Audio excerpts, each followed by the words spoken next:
বেরিয়ে পড়েছিলাম rock garden, Batasia loop আর ঘুম মনিস্ট্রি দেখার উদ্দেশ্যে। অ্যাট ফার্স্ট আমরা পৌঁছে গেলাম রক গার্ডেন। রক গার্ডেনে পৌঁছানো মাত্রই কলকাতার এই অসহ্য গরম থেকে গিয়ে পাহাড়ের কোলে আর ঝর্ণার শব্দে এক অদ্ভুত শান্তি খুঁজে পেয়েছি। এখানে এত সুন্দর দৃশ্য আর এত সুন্দর পরিবেশ, রক গার্ডেন জায়গাটি জাস্ট অসাধারণ। আমি তো সবাইকে রেকমেন্ড করব, দার্জিলিং গেলে অবশ্যই সবাই রক গার্ডেন জায়গাটি ভিজিট করো।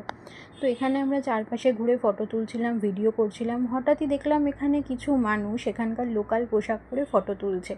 তো আমি আর মা সেই লোভ সামলাতে পারলাম না, আমরাও সেজে উঠলাম নেপালি পোশাকে।